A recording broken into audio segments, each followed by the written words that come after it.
Vamos dar início a mais um exercício devocional.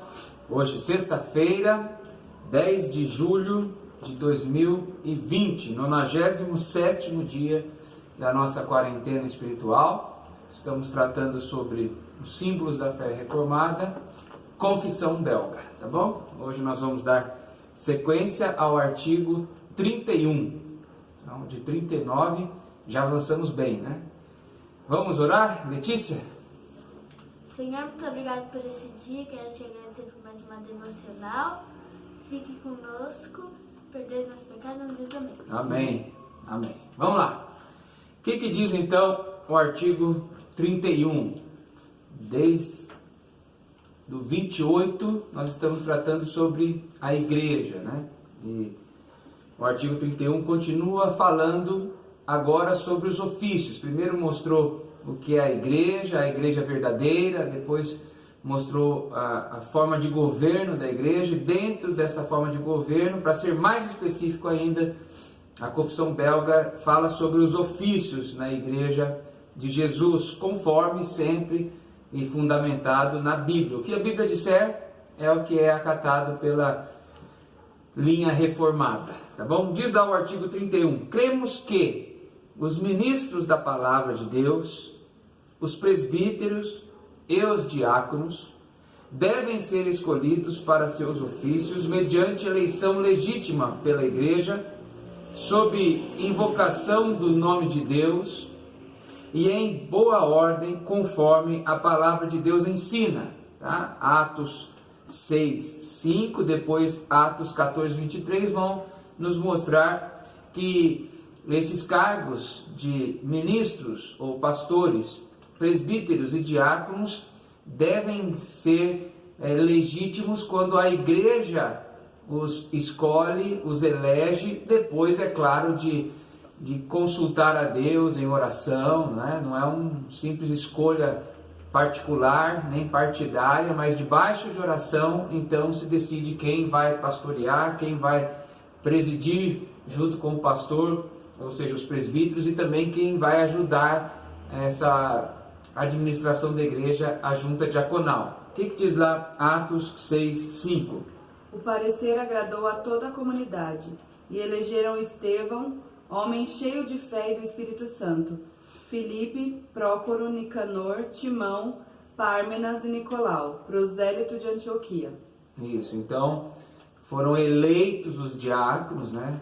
Não foram meramente escolhidos pelo que alguém achava que deveria ser, mas a comunidade elegeu, tá? Atos 14:23.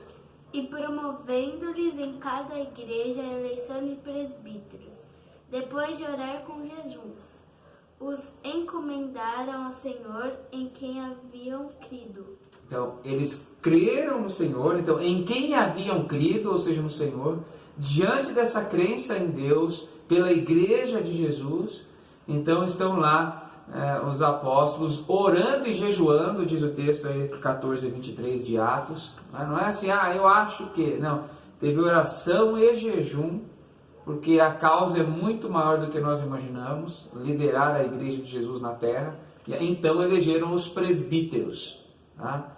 Então, dentre os presbíteros, surge então a figura do pastor, que é um presbítero que vai ser destacado dos demais, porque vai oferecer a sua vida verdadeiramente para o ministério da palavra, tá bom? Continuando, por isso, cada membro deve cuidar para não se apoderar do ofício por meios ilícitos, mas deve esperar a hora em que é chamado por Deus, a fim de ter, assim, a certeza de que sua vocação vem do Senhor.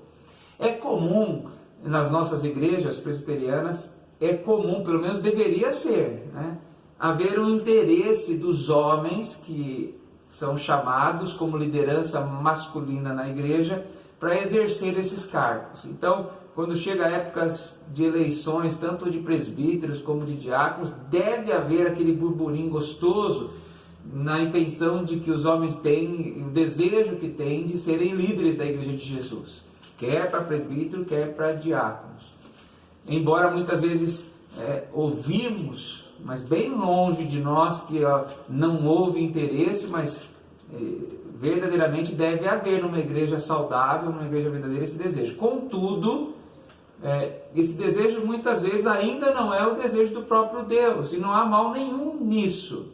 Eu me lembro que certa vez Paulo queria pregar em Bitínia, relata o livro de Atos, na sua segunda viagem missionária. Paulo queria pregar em Bitínia e diz que o Espírito Santo o impediu de ir, porque Deus não queria que ele fosse pregar lá, pelo menos naquele momento, porque Deus tinha uma outra função para ele, na Macedônia, até que ele tem aquela visão dos varões macedônios, dizendo, passa para o lado de cá, porque havia o mar entre eles, passa e nos ajuda. E Paulo então fez todo o ministério ali na Macedônia e Acaia, que é a Grécia hoje. Mas veja, se Paulo não entendesse, hein? Se Paulo achasse, Deus não quis que eu fosse lá, ou Deus não quis que esse ano eu me tornasse diácono ou presbítero, aí ele ia ficar totalmente desiludido, ia abandonar o ministério, nem ia querer fazer mais nada. Não. Às vezes há um desejo, uma vontade nossa, no pastorado também, pastorear aqui ou naquela região, ou ir para uma região mais longínqua ou não, mas é Deus quem vai determinando e a gente vai acatando aquilo que Deus deseja. Para diáconos e presbíteros deve ser assim também. Deve haver o desejo no coração, mas se ainda não for o momento que Deus preparou para aquela pessoa ser a líder da igreja, Deus vai preparar um outro momento, vai preparar os corações. Nós não sabemos se naquele ano, naquela época pós-eleição, viria a ser um momento muito difícil na vida daquela pessoa. Ela não sabe disso, mas Deus já sabe, então já poupa, porque não é fácil estar à frente de uma igreja verdadeiramente cristã. O ataque do inimigo é muito forte, muito poderoso. Se não fosse pelo Senhor cuidando, nenhum de nós suportaríamos. Então, há de se pensar nisso. Por isso, diz a confissão, não tem para um membro, homem, não tentar se apoderar do ofício de forma ilícita, fazendo campanhas, tentando dizer, eu estou agora na frente, estou pronto. Deus vai colocar lá quem Ele quiser. E se alguém entrar sem a vontade de Deus, vai sofrer muitas consequências. É isso que está dizendo, por exemplo, Atos 1, 23 a 26. Então propuseram 2, José, chamado Barsabás, cognominado Justo, e Matias. E orando disseram, Tu, Senhor, que conheces o coração de todos, revela-nos qual desses 2 tem escolhido, para preencher a vaga nesse ministério apostolado, do qual Judas se transviou, indo para o seu próprio lugar. E os lançaram em sortes, vindo a sorte recair sobre Matias, sendo-lhe então votado lugar com os 11 apóstolos. Ok? Alguém pode falar assim, jogaram pedrinha, jogaram sorte. Não, diz aí que foi votado. A forma de dizer que lançaram sortes é que lançaram o destino disso nas mãos de Deus, porque eles oraram e votaram. Está aí no texto, que versículo que está a palavra votaram. Então houve a eleição, sim, tá? Para que Matias vencesse. 26. Versículo 26, tá bom? A fim de ter assim certeza de que sua vocação vem do Senhor. Atos 13, versículo 2. E servindo eles ao Senhor e jejuando, disse o Espírito Santo, Separai-me agora Barnabé e Saulo, para a obra a quem os tenho chamado. Veja, jejuando e orando, então clamaram ao Senhor, e Deus indica que era Paulo e Barnabé, aqueles que deveriam ser os evangelistas daquela época. 1 Timóteo 4,14, ele confronta com 1 Timóteo 5,22. O que diz 1 Timóteo 4,14? Não te faças negligente para com o dom que há em ti, o qual te foi concedido mediante profecia, com a imposição das mãos do presbitério. Isso, primeiro é um texto dizendo assim, não te faças negligente com o dom que há em ti, sobre o qual o presbitério, veja, há um concílio dos presbíteros que chama presbitério, é por isso que a igreja presbiteriana tem o presbitério, né, porque ela segue a Bíblia, e é dito, Paulo diz a Timóteo, né, não te faça negligente com o dom que há em ti.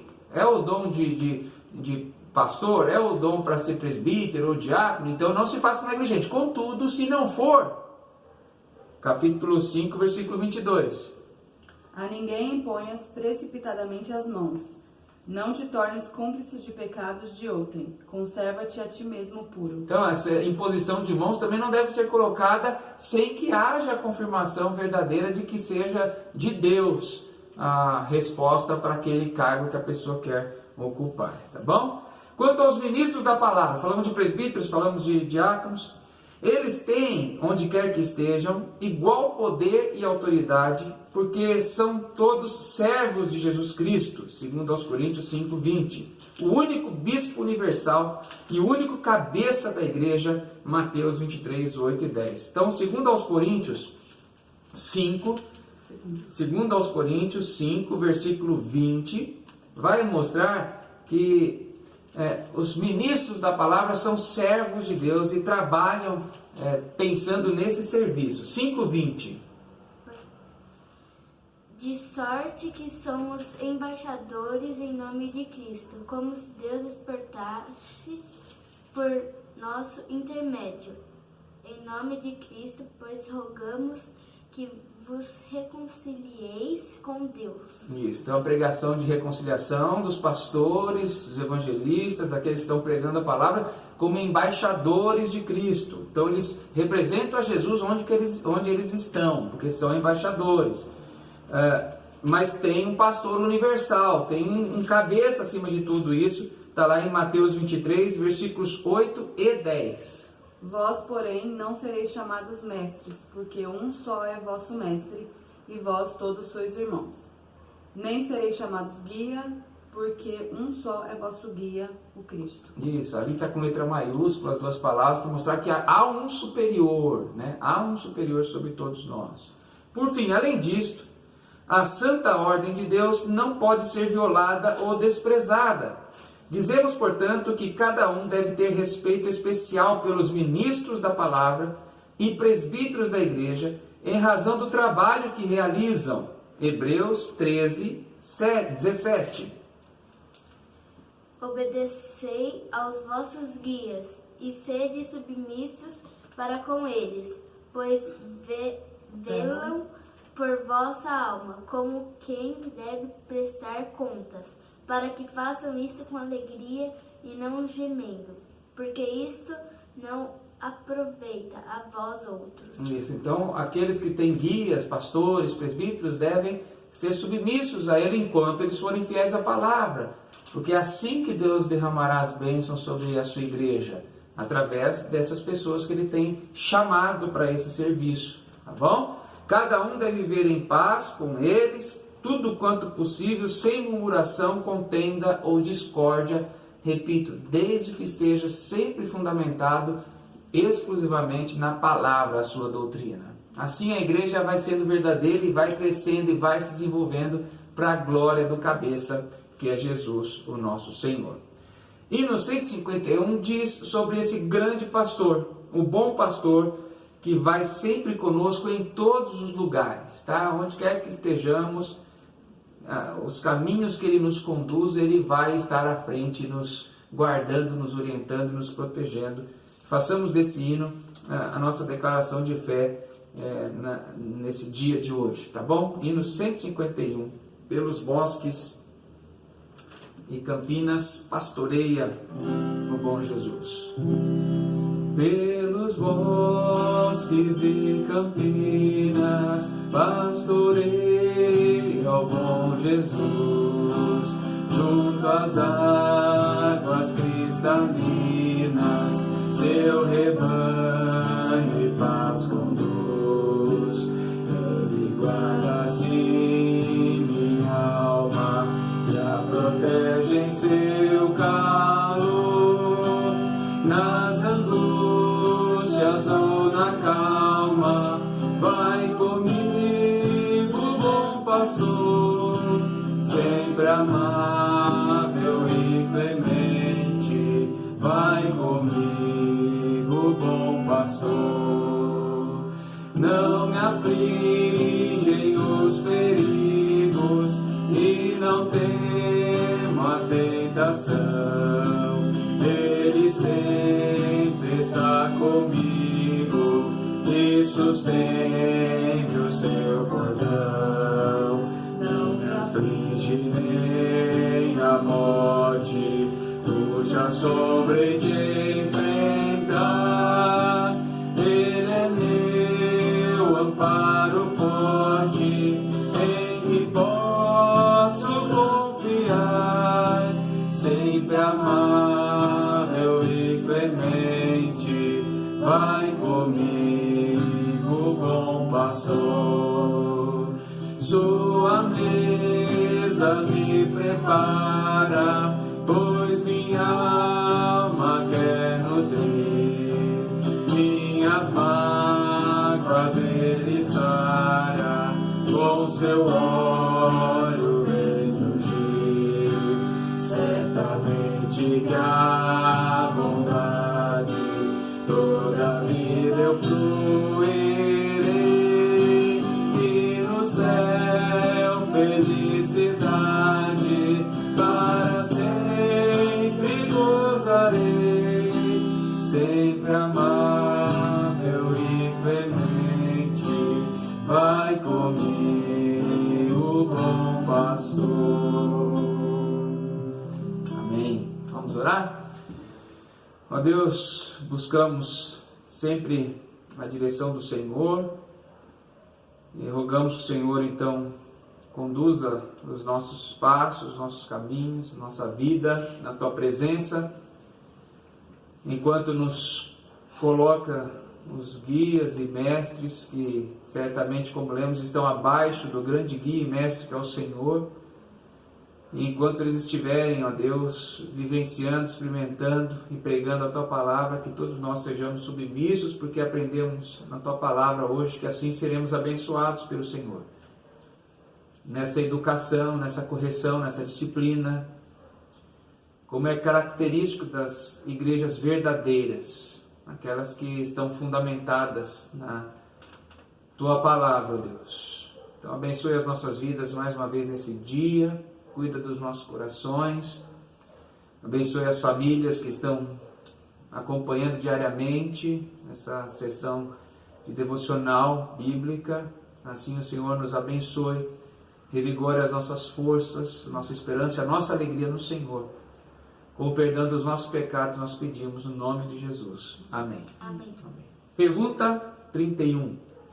Qual ensinamento Paulo traz aos Tessalonicenses quanto à questão da autoridade dos oficiais da igreja? Então você vai ler esse texto, 1 Tessalonicenses 5, versículos 12 e 13 apenas, e lá Paulo traz um ensinamento àquela igreja de Tessalônica sobre a autoridade, sobre os oficiais da igreja. Que ensinamento é esse? Tá bom? Deus te abençoe e tenha um bom dia na graça e na paz de Cristo Jesus.